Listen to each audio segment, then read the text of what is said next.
Hello, my name is Nitin Pradhan, and today we are going to talk about economic development by federal business incubation. And so before I start, I want to talk about two aspects. I want to give you a little background about myself and then explain why I am actually doing this program. So first, my background. I have significant expertise in government working. So I've worked in government at federal levels, I've worked in government at state levels, I've worked in government at local levels, all at very senior levels. And therefore, I understand how the government works, how the government hires, how the government actually gives contracts and grants, and how you actually build a successful government practice. So I have a lot of knowledge in that, and I've got a number of programs that we run around this area. I'm going to come to that a little later, but that's one of my expertise. The other expertise that I have is to help small and mid-sized businesses as well as startups learn how to work with the federal government and win contracts and win grants. So I have expertise from the supply side and the demand side. We are putting this together and we are creating this very unique program, Economic Development for Federal Business Incubation. So let me quickly talk about my federal expertise. In federal expertise, I actually was the Chief Information Officer for U.S. Department of Transportation. I was also the part of the Obama's first administration. And as CIO for U.S. Department of Transportation, I managed a very large environment. I was managing over 3,000 employees. I had oversight over 3,000 employees, about 10,000 contractors. I had a budget oversight of about $4 billion. And 200 major systems. So very, very large, one of the largest in the US federal government. At state level, I was the managing director for Center for Innovative Technology. And my role was to create the next generation industries of the future. And so I worked on a number of projects, and the project that I was specifically working on was commercialization of internet. I also worked in trying to build the federal ecosystem in the state of Virginia, which now, as you know, is a leader when it comes to federal business incubation. And we're going to talk about that a little later. And then at the local level, I was the CTO/chief architect for the Fairfax County Public Schools, the 10th largest school district in the US. On the business side, I worked with a number of companies, both small and mid-size, as well as startups, to actually help them create and build a practice to grow their business in the federal government. And now what I do is I run a program called Scale Up USA. If you go to scaleupusa.xyz, you should be able to find our program. And in this program, we actually have two specific focus areas. One focus area is called the Federal Business Acceleration, where we work with organizations such as yours, economic development organizations, universities. We work with accelerators, startups, to actually help build a federal incubation program so that there can be economic development in their region. So that's one part that we do. The other part that Scale Up USA is focused on is called Career Trajectory. And that is to help youth from 9th grade all the way till age 30 on figuring out and helping them create a career trajectory so that they are successful in life and they can contribute towards their local economy, their regional economy, and the economy of the US. So those are the two things that we do. So what we are going to do now is to go step by step on why we should work with the federal government, why it's a big opportunity, how do you really do it, how do you set up an infrastructure. So we're going to talk about some of these things. So stay tuned for the next section.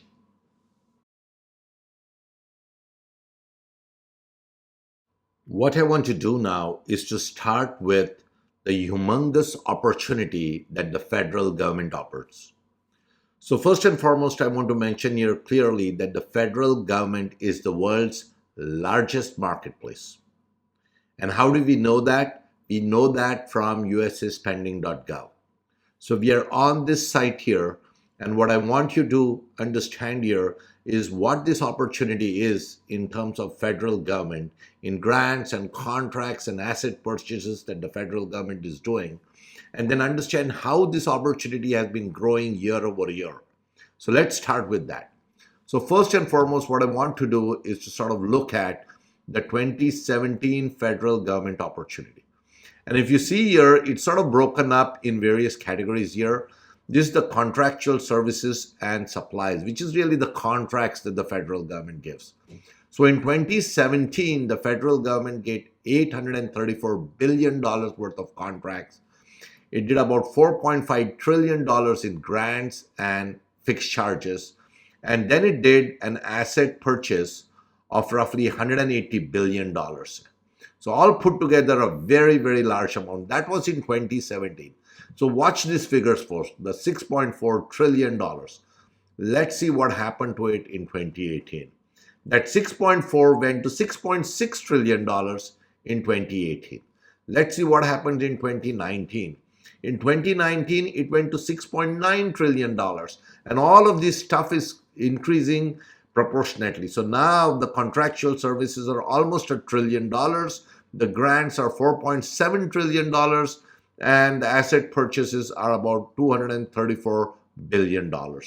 That's what happened last year. Now watch what happened this year, folks. This is 2020. 2020, the coronavirus hit. Most of the economy has really tanked. Most of the businesses are doing poorly. There's no major opportunities for businesses. But look at what the federal government has done. Federal government has spent $8.4 trillion. They've almost spent $2 trillion more, and the year is still not completed.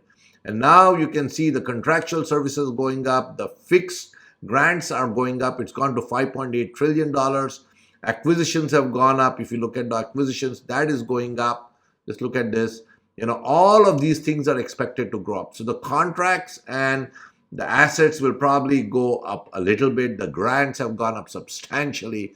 And so what I want you to understand is that the federal government is an opportunity in good times and in bad times.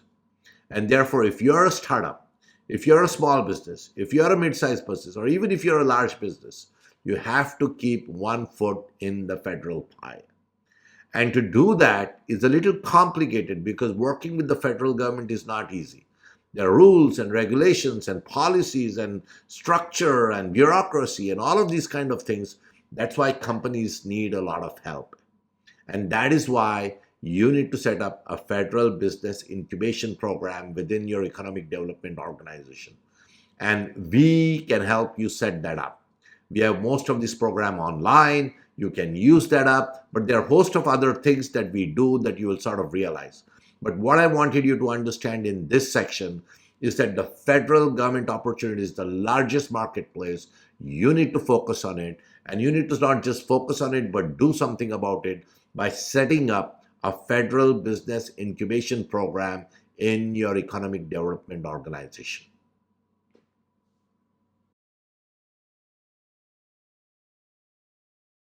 I'm now going to look at this whole federal business opportunity from the viewpoint of businesses.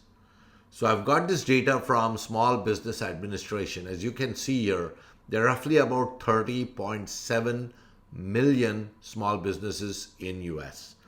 And Small Business Administration actually, breaks them up under 20 and 20 to 99 employees, 100 to 499 employees, and 500 employees and above. And so roughly you can count about that there are roughly about 31 million small businesses. What we are saying here is that all of these small businesses should put their one foot in the federal pie, assuming they're doing something which the federal government wants. Now, of course, you could be doing something which the federal government does not want, in which case you may not be able to get a grant or a contract or sell your assets or sell some product to the government. That may not be possible. But we would assume that just looking at what the federal government does, federal government buys pretty much any and everything.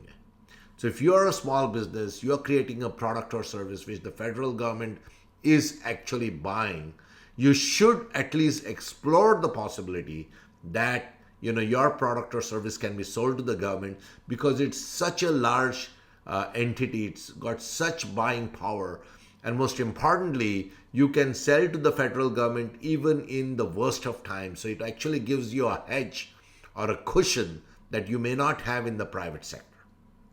So let me talk a little bit about this whole numbers game itself. So there are roughly about 31 million small businesses. By our account, about 350,000 of them, that's less than, I would say, 1%, around 1%, are registered to work with the US federal government. That's right. So 99% of the small business are not even registered to work with the federal government. Of those 1% odd that are registered to work with the federal government, and again folks, these are estimates because you don't really get these numbers, but these are estimates that we are sort of running on based on a lot of research that we have done. So based off these 31 million businesses, roughly about 350,000 are registered to work with the US federal government. We believe that less than 50,000 are actively pursuing some kind of a federal opportunity. And so if you see from 31 million businesses, we are coming down to all these numbers of 50,000 businesses. And if you actually go out and dwell further in these 50,000 businesses, I think there are about 10,000 businesses which are really doing really well in the federal marketplace. And that's because most of these other businesses are unfocused, don't understand how to work with the federal government, they are not getting the support. There are various reasons here. And so what I want to tell you here is, for that reason, if you are an economic development organization, you need to create a systematic program of how you're going to build this practice. And we're going to come to that a little later. But I think this number is actually giving you what you want. 31 million businesses in US, less than 350,000 registered to work with US federal government. About 50,000 sort of actively working with the federal government. About 10,000 of them are actually doing well in the federal government. And so you have an opportunity to actually take businesses in your region, your locality, groom them, and actually bring a lot of federal business contracts and grants right to your area. And that is how you're going to build the economy of your local population. And I'm going to show it to you with the Virginia and other case studies. Now, one more thing I want you to understand is, when I talk to economic development organizations, they all the time talk about startups and how they're going to work with startups and they're going to build a startup economy and they're creating accelerators and they're creating incubators. And that's fine. It's always great to create startups and incubators and fund them and do stuff. But I want you to understand, in 2018, in 2019, the total amount of VC funding across all the series A, B, C, D, whatever heck series exist, was about $136 billion in this entire year in US. $136 billion. That's what the entire VC community invested in startups in 2019. Compare that with the $6.9 trillion that the US federal government spent. You can clearly understand that the federal opportunity is much larger than the startup opportunity. And that's something which Virginia realized very early on. We were part of the team that we realized that. They have worked on it systematically. They are getting a lot of funding from that. And I'm going to show it to you with facts and figures. And then I'm going to urge you to contact us so that we can build a program that's going to suit your locality and your region, to actually start creating economic development activity around businesses who are going to grow using federal contracts and grants right in your own locality. So let's look at some of these other activities now. So earlier I had given you the example of Virginia and said that that is a role model when it comes to working with the federal government. And I talked about discussing the Virginia case study. And so I think this is the right time for me to actually introduce Virginia and the Virginia case study. And what I've done here is that I have got this spreadsheet that I've made, specifically highlighting Virginia's competitiveness with other states. And I'm going to go through it. And this data has actually come from spending.gov. I'm going to actually show you how to get that data in case you want to sort of do it for your own state and sort of play around with it. So I'm going to do that. So in this spreadsheet, we have a whole bunch of columns. I'm going to go through them quickly. Column B are all the states that we have here. I've selected 10. No particular reason to select these 10. I just selected some of them. Column C is the fiscal year for which we are calculating this. All of them is for 2019. Column D is population 2017 for each of these states. Column E are the federal contracts that they won in 2019 by state. So Virginia won $61 billion and so on and so forth. Column F is the per capita win rate, which means we take column E, federal contracts that a state won, and divide it by column D, which is the population, and that's what you get per capita. And then, of course, we have the household income, which is column G, which is 68,000 in case of Virginia.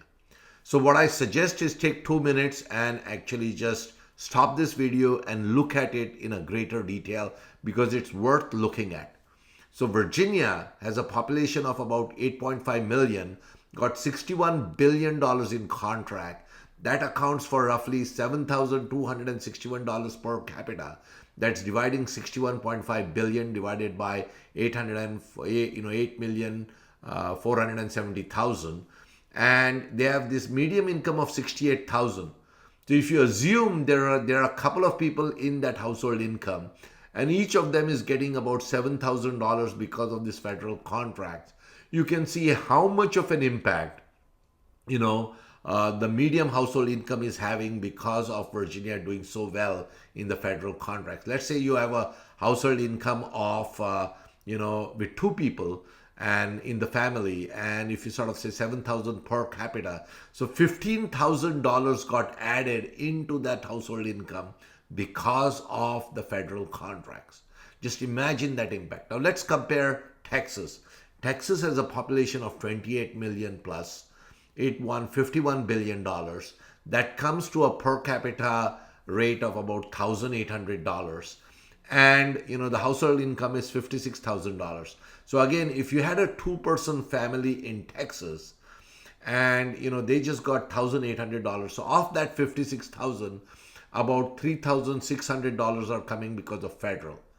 Now instead of 3,600, if that was like a Virginia family and they were getting $14,000, that amount in Texas, the median household income, would have jumped by another $10,000, would have gone to almost $65,000. So that's the kind of impact that the federal contracts can have. And so that's what I want you to look at. Now, Texas has not done too badly. They have not done as well as Virginia, but they have not done too badly. But if you actually go and look at, states like Louisiana, Ohio, North Carolina, or Illinois, they have done poorly. They are getting $700-800 per capita versus Virginia, which is getting $7,000. Now, you might say that's happening because Virginia is right next to, the federal government. That might be true. There is some impact of that. But if you look at neighboring states like West Virginia, you look at Delaware, or if you look at Maryland, if you look at some of these really neighboring states which are drivable to the federal government, they are not doing anywhere near as well as Virginia. And I know why Virginia is doing well, because Virginia has had a systematic focus of building the federal business incubation infrastructure. And I know because I've been involved in that for the last several years. And so it's possible for other states, other regions, other localities to build such an infrastructure. And I think it's worthwhile building such an infrastructure because we need to have this kind of infrastructure across the nation, not just in Virginia. And that's what Scale Up USA is trying to do. But we can't do it ourselves. There's no way we can build such an infrastructure in your state without the collaboration with the economic development organizations in your region and your state. And that is why I'm suggesting that if you're interested in this activity, contact us. I'm going to give you some of the details at the end of this program. Contact us and we'll figure out a way to set up and structure such a program so that you can actually build your federal contracting business incubator. So now what I'm going to do is I'm going to show you where we got this data. And the way we got this data is we went to usaspending.gov, we went to profiles, we went to states. And we went to states, then we can go to whichever state you want. We can go to Texas, since we are discussing that. And here's the population that Texas is showing. Here's the per capita that they are showing amount of federal dollars coming in. But this is not really what you want to look at, because these includes direct payment, contracts, grants, other financial assistance, loans. You can't take this whole thing. What you really have control over as an economic development organization to actually bring back home, the gravy, is really the contracts and the grants. So those are the two you need to get back. Here's the population, here's the medium household income. So you can always calculate this. We are calculating it for 2019. That's how we got this $51 billion. That's how we got this 28 million and 56,000. So you can go out and do all of these kind of research and analysis if you want. But I can tell you, if you want to set up a program, you want to set up a program like what Virginia has done. And specifically within Virginia, majority of that business is coming from Fairfax County, where we were sort of located, and we did a ton of stuff relating to that. It can be done. It requires focus. It requires a little bit of resources. But the opportunity and the gains are so large that if you are an economic development organization, I cannot but emphasize that you need to focus on it, and focus on it immediately.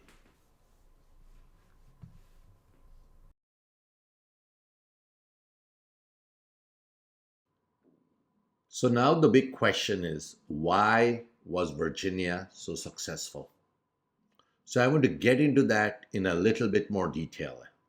So the reason Virginia was successful, because they had a comprehensive strategy for federal business acceleration. They had a program for federal business acceleration, and that program was widespread and widely delivered.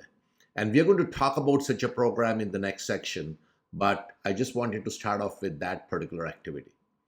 The second thing is that this strategy for federal business acceleration was just not just a 1 year or a one region kind of strategy. It was sort of delivered across Virginia, and it was a multi-year strategy. The third thing that Virginia did well was they focused on building what we call as the federal services ecosystem. So what do I mean by federal services ecosystem?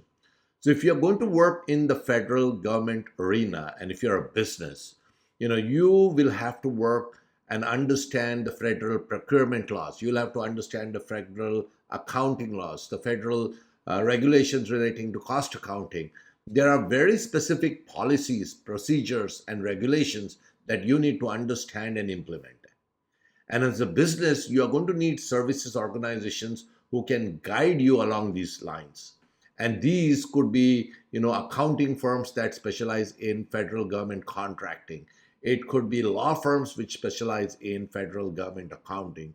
It could be other kinds of firms which have very specialized, expertise in working with the federal government. For example, there are cybersecurity related activities like FedRAMP and CMMC and other things like FISMA and other areas. So you need that services ecosystem that can actually work with your businesses who are interested in working with the federal government. And it's critical for you to not only have such an ecosystem, but to expose it. Because if you're any kind of a state, the chances are that there are firms within your region who have this kind of expertise. It's just that that expertise may not be well known to other businesses. Those expertise may not be showcased. And so you need to create a showcase of these kind of expertise, and we know how to do that. And that is one thing which Virginia has done well. They have a good federal services ecosystem. The next thing that federal government activities that Virginia did well was it helped build the federal business cluster. So let me tell you what I mean by that. If you're going after federal business, you are going to go after contracts which are from very small size to very large size. So you could have contracts as small as $10,000, and you could have contracts as large as billions of dollars. And if you want to grow big in the federal ecosystem, your business has to win larger and larger contracts. And these larger and larger contracts are complex. And the chances that your business alone can actually go out and win this contract and execute them is almost nearly impossible. And that's why you need a cluster of businesses that partner with each other team up with each other, and then they go after, these kind of large contracts.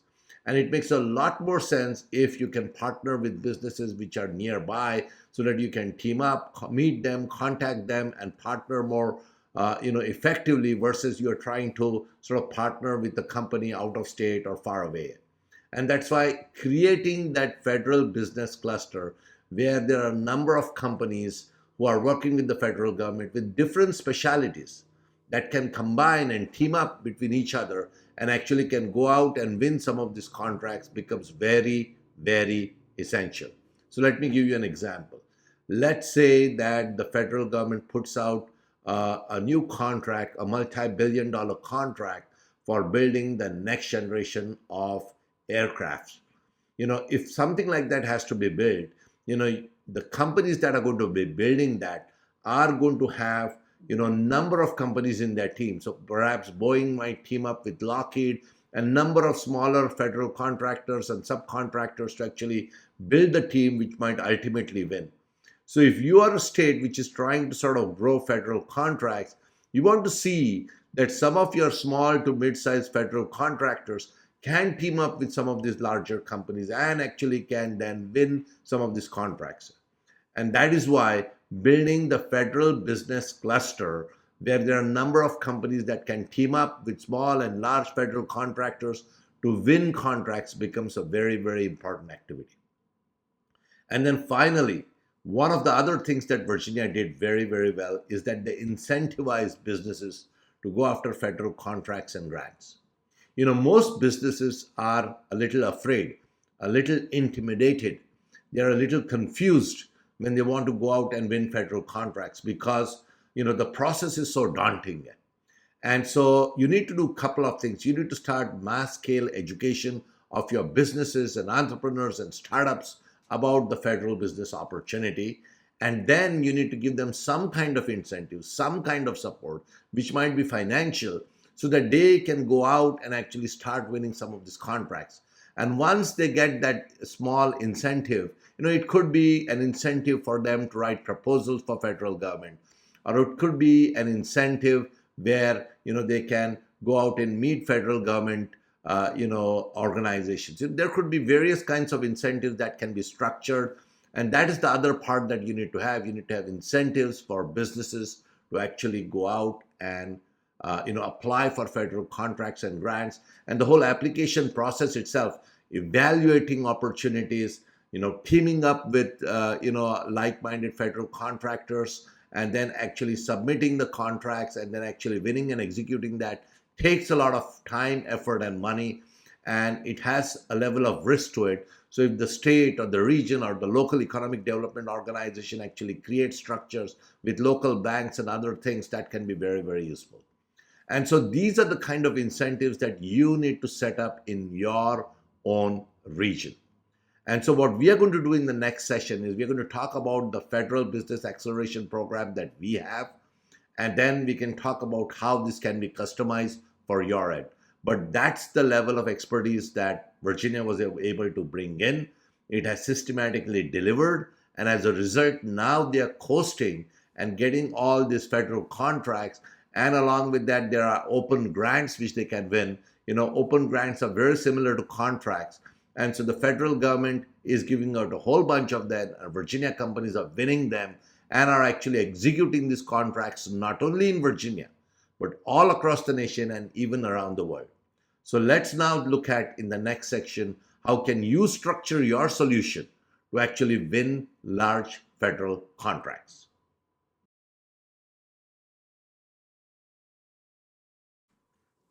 So we are now going to talk about our solution. And our solution is the Federal Business Accelerator Program. And that Federal Business Accelerator Program has really, three stages, three steps to it. The step number one is education and learning of your ecosystem. That means education and learning of, businesses, nonprofits, economic development organizations, startups, entrepreneurs, whomever they may be. You can educate them on the opportunity of the federal business, and then actually guide them, at least initially, how to do this. So that's step one. Step two is to actually create the cluster for businesses to work with the federal government, as we spoke earlier, as well as creating the services ecosystem, which understand the federal government, bring them, showcase them, bring them, partner them together. That's step number 2. And step number 3 is market development and business development and creating a marketplace, which is really taking all this cluster of companies and services and exposing them to each other, as well as exposing them to the federal government. So that's step number 3. So 3-stage program, doing the learning, which is mostly online. Then there is the cluster and the ecosystem, which we actually will develop with you, because we need a local partner and trusted partner to do that. And then finally is market development and business development, which is really creation of a marketplace for your region. So 3 steps. So I want to get into the first step here. Go to scaleupusa.xyz. That's our platform. Go to Federal Business Accelerator. You go there. That's the solution. That's step number 1, which is all online. This is the Federal Business Accelerator. It's talking about how to win federal grants and contracts. It tells you who should actually join this program. I'm not going to get into it. It's all video based, it's all digital, it's all self-paced. You can take it from anywhere. It's very affordable. I'm not going to get into all this pricing and other details because I'm going to talk about it in the next section. The Federal Business Accelerator is a bundle program, which means there are a number of other courses as part of this overall program. You can read all of them here, but basically what I would suggest is take 2 minutes off and actually go through some of these programs, because they are very interesting and very unique. You're not going to find most of this program anywhere else. So you may want to look at it, and you can of course buy each of this program online, but because we actually run this Federal Business Accelerator as a bundle, we suggest that you join together. And again, if you're going to partner with your organization, we can come up with the pricing model that fits your budget. So we know how to do that. I'm not going to get into all of this situation.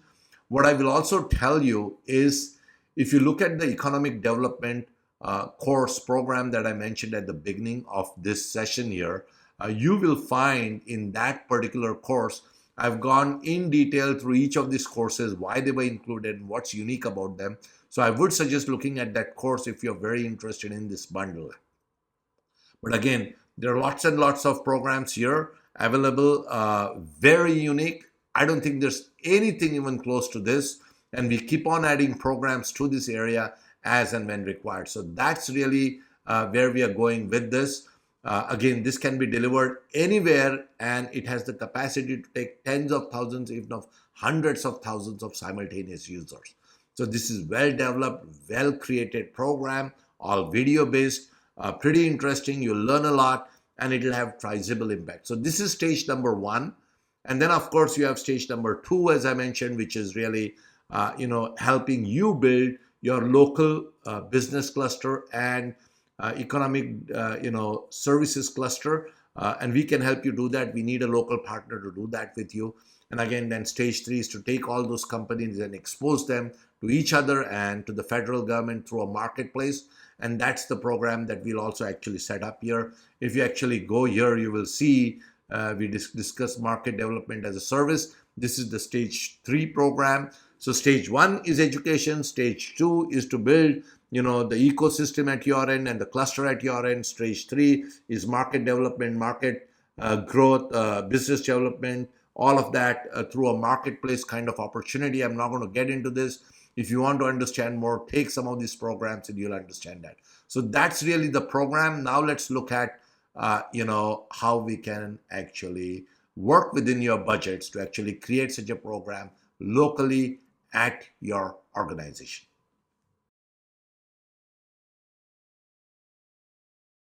Let's now discuss how we can implement this program with your organization, your city, your county, your state, or your nonprofit, whatever the case might be. We get this question asked a lot. That's why I'm going to actually include this in this presentation here. So first and foremost, I want to tell you that we have a 3-stage program. You've already heard about it, but let me recap. The first stage is education and learning about the federal business opportunity and the accelerator. So that's stage 1. Stage 2 is to create a business cluster and a services ecosystem relating to federal government. And the third stage is really market development, business development through a marketplace creation. So there are three distinct things. Education and learning, step one, is done almost entirely online, self-paced, via videos on our platform. The second stage is really creation of the cluster and the ecosystem. That is done in participation with you as the trusted party and the local entity.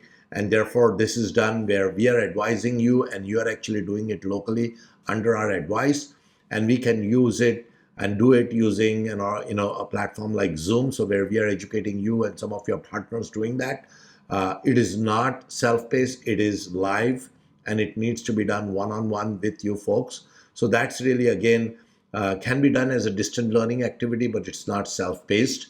And then the third activity is market development, business development, sales, and that's really creation of a marketplace which can then be marketed to the government or to individual companies in between each other so that they can partner.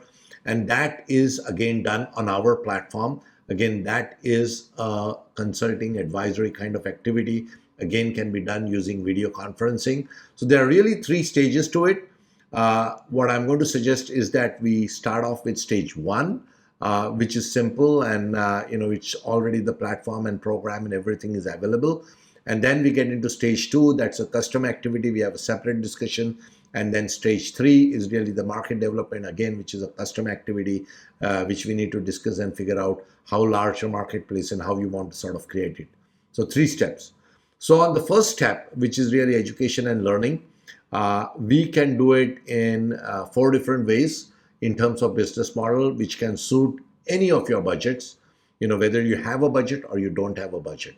So let me just go through that. So, the first business model is what we call a fully paid business model, in which case you, the organization, subsidize the entire program for all the businesses that are enrolled into it. So you pay the businesses, the entrepreneur, the startup, they don't pay anything. That's, one model. If you have the budget, that's the best model because you can get a large number of companies in.